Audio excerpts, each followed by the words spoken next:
I didn't realize I was in an abusive relationship until I found myself standing in the grocery store, tears streaming down my face, as I called my husband to ask if I could buy a $4 carton of ice cream.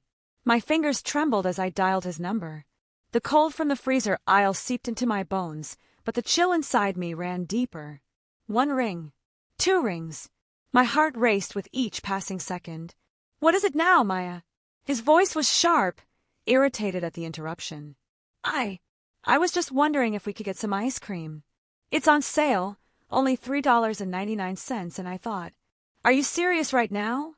We just talked about the budget yesterday. Did you already forget?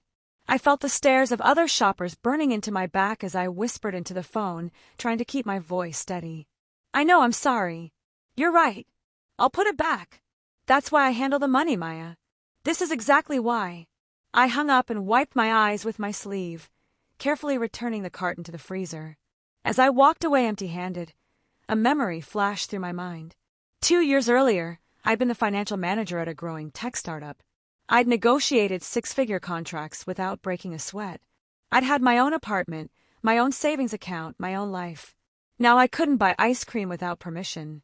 It hadn't always been this way. When I met Alex, he seemed like everything I'd ever wanted. Confident, successful, and so different from the workaholics I usually dated. On our 3rd date, as we walked along the harbor at sunset, he took my hand and said something that felt like magic at the time.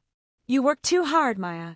A woman like you shouldn't have to stress about money or deadlines. When we're together, I'll take care of everything. You'll never have to work again. At 28, exhausted from climbing the corporate ladder and feeling increasingly burnout, his words felt like a rescue. A fairy tale. Who doesn't dream of escaping the daily grind? And the way he said it, not condescending but protective, like he saw something precious in me that needed safeguarding. 6 months later, we were married. 2 months after that, at his gentle but persistent urging, I quit my job. Trust me, he said, as I handed in my resignation letter. This is the beginning of your freedom. I didn't know then that I was actually signing away the very freedom I thought I was gaining. The first few months of not working felt like a vacation. Alex encouraged me to sleep in, take up hobbies, and finally relax. He'd come home from his job as an investment manager with stories about difficult clients and stressful meetings, then kiss my forehead and say, I'm so glad you don't have to deal with that anymore. I spent my days redecorating our new house in the suburbs, taking cooking classes, and meeting other wives in the neighborhood for coffee. On the surface, it looked perfect. I'd post photos on social media of homemade dinners and weekend getaways, and friends would comment about how lucky I was, how envious they were of my life. But underneath, something was shifting. It started with small things. Alex suggested we combine our bank accounts to simplify our finances. When I hesitated, he seemed hurt. Don't you trust me, Maya? We're a team now. So I closed my personal accounts and transferred everything into our joint account. A week later, I noticed I couldn't access our online banking portal anymore. I changed the password for security reasons, Alex explained when I asked. Too many data breaches these days. I'll handle the bill payments from now on. One less thing for you to worry about. It made sense at the time. Why should I worry about bills when Alex worked in finance? He was the expert, after all. Then came the credit cards. I'd always had excellent credit, but one day my card was declined at a department store as I was buying a dress for his company's holiday party. That night, Alex sat me down at the kitchen table, my credit card cut into pieces between us. I got a notification about unusual spending, he said, his voice calm but his eyes cold. I looked into your credit card statement, and honestly, Maya, I'm concerned. He pulled out a printout of my recent purchases. Lunch with a friend, $42. A birthday gift for my sister, $65. Yoga classes, $120. And the dress, $85. This is over $300 of unnecessary spending in just 2 weeks, he said, highlighting each item with a yellow marker. We need to be more disciplined if we want to build our future. I felt embarrassed, as though I'd been caught doing something wrong. The truth was, I'd always been good with money. I'd saved for retirement since my first job, never carried credit card debt, and even had an emergency fund before we met. But as Alex walked me through each frivolous expense, I began to doubt myself. Maybe I was spending too much. Maybe I didn't understand the pressure he was under as our sole provider. From now on, let's try something new, he suggested, pulling out a new credit card with my name on it. I've added you as an authorized user on my account. This way, I can keep track of our spending in real time. For big purchases, just check with me first. It's the responsible thing to do. I nodded, grateful that he was being so patient with me that he wasn't angry. I didn't notice how his new system gave him complete visibility into every coffee, every magazine, every gallon of gas I purchased. I didn't realize that checking with him first would soon apply to a $4 carton of ice cream. That night, he made love to me tenderly, telling me how lucky he was to have such an understanding wife. Afterward, as he slept beside me, I stared at the ceiling and felt the first whisper of unease. But I pushed it away. After all, he was taking care of me, just like he promised. What I didn't understand yet was that taking care and taking control were separated by a very thin line. And we had already crossed it. Oh, Alex is so generous. Maya, you really won the lottery with him. My mother-in-law beamed at me across the restaurant table as Alex ordered another round of champagne for everyone.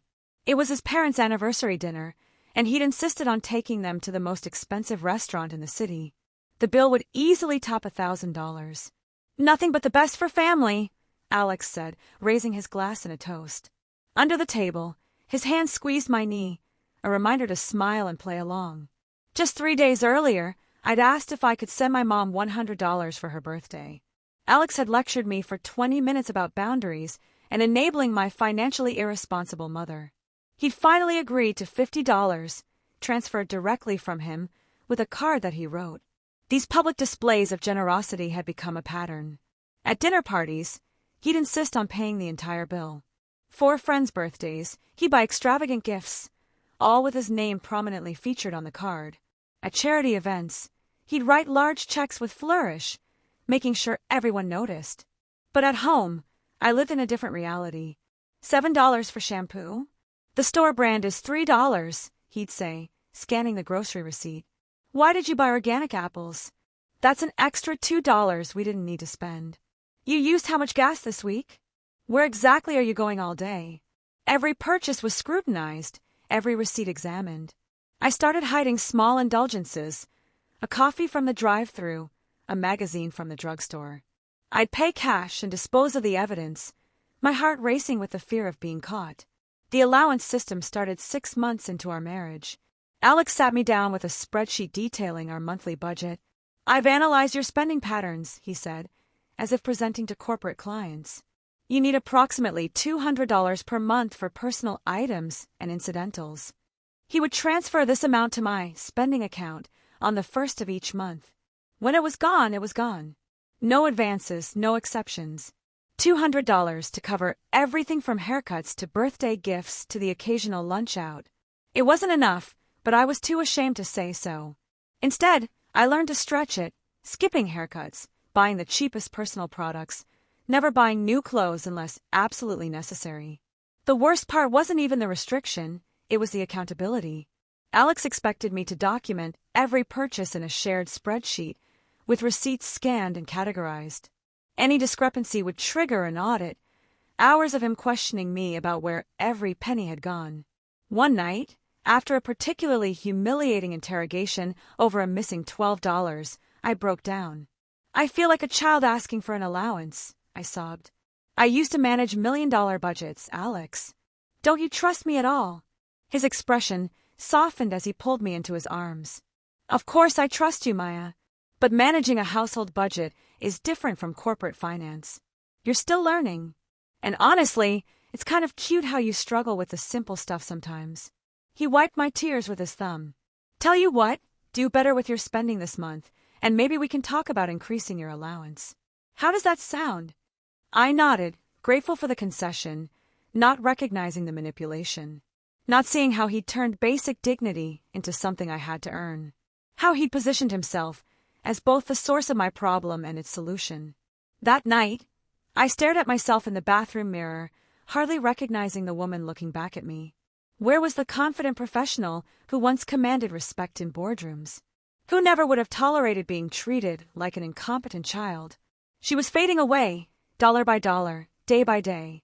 And I wasn't sure I knew how to find her again. The email notification lit up my phone screen. Lindsay wants to catch up. Coffee next week. Lindsay had been my closest friend at my old company.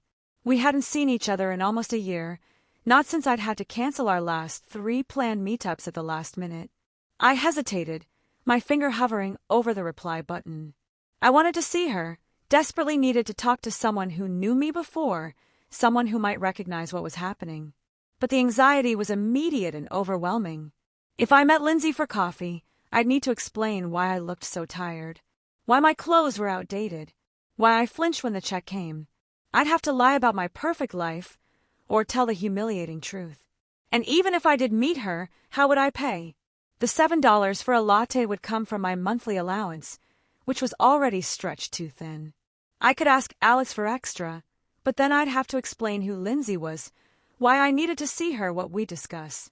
The questions would be endless, the suspicion unbearable. Sorry, swamped with life. Rain check. Red heart, I typed, then deleted the heart emoji. It felt like a lie. This was the pattern now.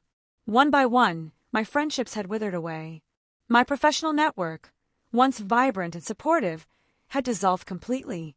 Even family visits had become rare, carefully orchestrated events that Alex either attended or approved in advance. You don't need to waste money on lunch dates, he'd say. I'm your best friend. Aren't I enough? Or, your sister just wants to borrow money.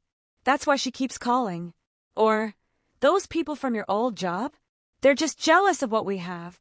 Bit by bit, he'd made everyone in my life sound suspicious, greedy, or jealous.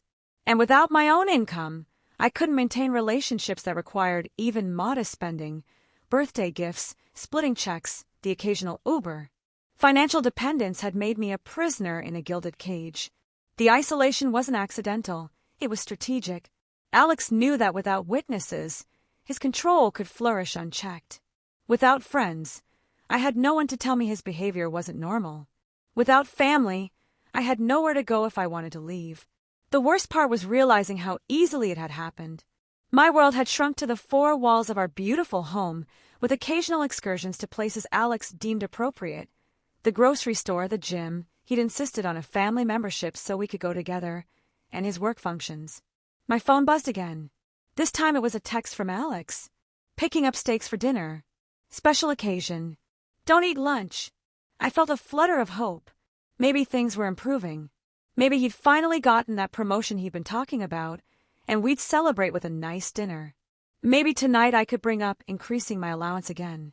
I spent the afternoon cleaning the already spotless house and preparing a salad to accompany the steaks.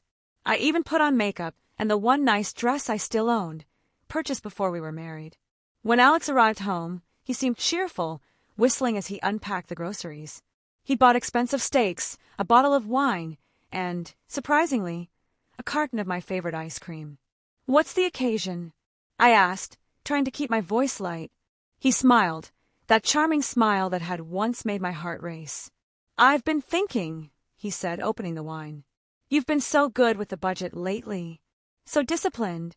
I beamed with pride, pathetically grateful for his approval. And, he continued, pouring 2 glasses, I think it's time we start a family. The wine glass froze halfway to my lips. A child. A baby that would make me even more dependent, even more trapped. A permanent bond to Alex that I could never sever. Isn't that what you've always wanted? He asked, his eyes suddenly sharp, watching my reaction. A family of our own. I forced a smile and raised my glass, ignoring the alarm bells screaming in my head. It's perfect timing, he added. And of course, I'll take care of everything. You'll never have to worry about money. You'll be the perfect stay-at-home mom. As we clinked glasses, I realized with perfect clarity this wasn't a reward for good behavior. It was the next step in his plan to ensure I could never, ever leave. The pregnancy test box was hidden at the bottom of the bathroom trash, wrapped in toilet paper and covered with tissues. I'd paid cash, buying it at a pharmacy across town where no one would recognize me. I told Alex I was meeting an old neighbor for coffee, a rare outing he permitted because the neighbor was a 60-year-old widow he deemed harmless. I stared at the single line on the test. Negative. The relief was so overwhelming I had to sit on the bathroom floor, my whole body shaking. It had been 3 months since Alex announced his plans for us to start a family. 3 months of him tracking my cycle on a shared calendar, of scheduled intimacy that felt more like obligation than love. 3 months of quietly taking birth control pills I'd managed to get from a free clinic, pretending to be uninsured because I was too scared to use our health insurance, which Alex monitored. Hiding the pills was a daily act of rebellion, my first real defiance since our marriage began. I kept them taped inside an old tampon applicator in a box of tampons, the one place I knew Alex would never look. This secret resistance had awakened something in me, a flicker of my old self, a woman who made her own choices. But it wasn't enough. Sooner or later, Alex would demand answers about why I wasn't pregnant. The doctor would become involved. The truth would come out. I needed to find a way out before that happened. The opportunity came unexpectedly. Alex arrived home in a rage one evening, slamming doors and cursing under his breath. "What happened?" I asked, keeping my distance. "The Peterson account fell through," he snapped.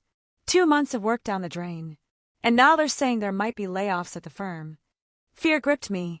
If Alex lost his job, our entire life would collapse. We had no savings I could access, no backup plan. Maybe I could look for work, I suggested carefully. Just temporarily, to help us through. I expected an immediate rejection. Instead, Alex paused, considering. "Actually, that's not a terrible idea," he said slowly. "Something part-time, just until things stabilize. Nothing career track, of course." My heart raced with possibility. The next day, I created a new email account at the library and began searching for jobs. My resume was outdated, my skills rusty, but I still had my degree and years of experience. Within a week, I had an interview at a small consulting firm looking for a part-time financial analyst. "You'll need to dress professionally," Alex said the night before my interview, inspecting my old work clothes with disdain. "Here, use my card to buy something appropriate tomorrow morning." He handed me his credit card, a rare gesture of trust that made guilt twist in my stomach. Because what Alex didn't know was that I had a plan. If I got this job, I would open a secret bank account. I would save every penny I could hide. And when the time was right, I would leave. The interview went better than I could have hoped. The firm was impressed with my background, surprised that someone with my experience was interested in a part-time position. They offered me the job on the spot, with a modest but fair salary. 3 days a week, 9 to 3. I told Alex that evening, trying to contain my excitement. "It won't interfere with any of my duties at home." He nodded, distracted by his own work problems. "How will you be paid?" "Direct deposit," I said. "I'll give them our joint account information." Another lie. I'd already opened a new account using my maiden name and my old college address for paperwork. I'd had the bank send the card to a P.O. box I'd rented with cash. For the first time in our marriage, I was taking back control. Secretly, cautiously, but definitively. 2 weeks into my new job, I was helping a colleague analyze data when she casually mentioned financial abuse in relation to a client case. She described controlling behaviors, financial isolation, allowances for adults. She used words like coercive control and economic abuse. I nearly dropped my coffee cup. She was describing my life, my marriage, the prison I'd been living in for years without having the words to name it. That night, I lay awake next to Alex, watching him sleep peacefully. The man who had promised to take care of me. The man who had systematically stripped away my independence, my friendships, my sense of self-worth, all under the guise of love and protection. I finally had a name for what was happening to me. And with that knowledge came a terrible, liberating certainty. I needed to get out, no matter what it took. "Your performance has been exceptional, Maya. We'd like to offer you a full-time position." I stared at my boss across the desk, a strange mix of elation and terror washing over me.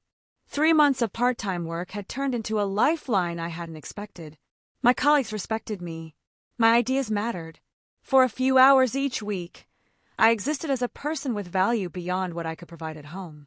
"Can I think about it?" I asked, buying time. A full-time position would mean financial security, the foundation of my escape plan. But it would also trigger questions from Alex, who still believed this was a temporary arrangement. "Of course. Take the weekend," my boss said. The salary would be commensurate with your experience, and we offer excellent benefits. Benefits: health insurance, a 401k, the building blocks of independence. I had been working for 3 months, and in that time, I'd managed to save almost every penny I earned. My secret account now held nearly $4,000, not enough to start over, but enough to run if I needed to. I had copies of important documents stored in a secure cloud account Alex knew nothing about. I had researched domestic violence resources, memorizing phone numbers and addresses. But I wasn't ready yet. I needed more time, more money, more certainty. That night, Alex was waiting when I got home, his face tight with tension. My heart sank as I saw the envelope in his hands. "What's this?" he asked, his voice dangerously calm. It was a letter from my bank, the secret one, mistakenly sent to our home address instead of the P.O. box. A simple clerical error that threatened to unravel everything. "I can explain," I said, fighting to keep my voice steady. "Please do." His knuckles were white around the envelope. "Explain why my wife has a secret bank account. Explain why you've been lying to me." My mind raced through possible excuses, but in that moment, something shifted inside me. I was tired of living in fear. Tired of the lies, both his and mine. "It's my money," I said quietly. "For my job." "Your job that I allowed you to take," he corrected. "To help our family during my company's rough patch. Which, by the way, is over now. I got the promotion last week." A promotion. Of course. There had probably never been a threat of layoffs, just another manipulation to keep me in line. "This ends now," he continued, his voice rising. "You'll quit tomorrow. You'll close this account, and we'll go back to the way things were." I looked at him, really looked at him, and for the first time, I saw him clearly. Not the charming man I fell in love with. Not the successful husband everyone envied. But a man who had systematically isolated and controlled me. Who had turned my surrender of a career into a surrender of self. "No," I said. The word hung in the air between us, small but immovable. "What did you say?" His voice was barely a whisper. "I said no, Alex. I'm not quitting my job. I'm not closing my account." I took a deep breath. "And I'm not staying in this marriage." His face transformed, rage giving way to something softer, more insidious. "Maya, you're overreacting. I know things have been stressful, but we can work this out. I love you." The words that once would have melted my resolve now rang hollow. "If you love me," I said carefully, "you'll give me access to our joint accounts again. You'll put my name on the house deed like you promised. You'll let me spend my own earnings without questioning every dollar." He stepped toward me, reaching for my hand. "Of course, sweetheart. Whatever you need. We're a team, remember." For a moment, I almost believed him. Almost fell back into the pattern we'd established. His transgression, my forgiveness. Temporary peace until the next boundary was crossed. It would be so easy to accept his promises, to avoid the terrifying leap into the unknown. But then I saw the letter in his hand, crumpled now, destroyed in his anger. Just like he'd tried to destroy my independence. "I'm staying at a hotel tonight," I said, moving toward the stairs to pack a bag. "We can talk tomorrow when we're both calmer." His face hardened. "If you leave now, you leave with nothing. The credit cards, the car, this house, it's all in my name. You have nowhere to go." I paused on the stairs, looking back at him. "That's where you're wrong, Alex. I have somewhere to go. I've always had somewhere to go. I just didn't know it until now." I walked up the stairs, my legs shaking but my mind clear. Behind me, I heard him punch the wall, a dull thud followed by cursing. Once, that sound would have sent me running to soothe him, to apologize for whatever I'd done to provoke his anger. Not anymore. In our bedroom, I quickly grabbed essentials, clothes, toiletries, important papers I'd hidden. As I zipped my overnight bag, I caught sight of my reflection in the mirror. For the first time in years, I recognized the woman looking back at me. She was scared, yes, but she was also brave, and she was finally free. It's been 18 months since I walked out of that house with nothing but a weekend bag and $4,000 in a secret bank account. 18 months of rebuilding, of remembering who I was before Alex, of discovering who I could become after him.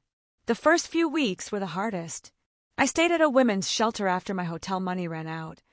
a place I never imagined I'd need, surrounded by women whose stories echoed mine in different keys. Some had bruises I could see. My wounds were invisible but just as real. Financial abuse is domestic abuse, the shelter counselor told me during our first session. It's about power and control, just like physical violence. And it's just as devastating. Those words validated what I had experienced, gave shape to the formless shame and confusion I had been carrying. I wasn't weak for staying. I wasn't stupid for not seeing it sooner.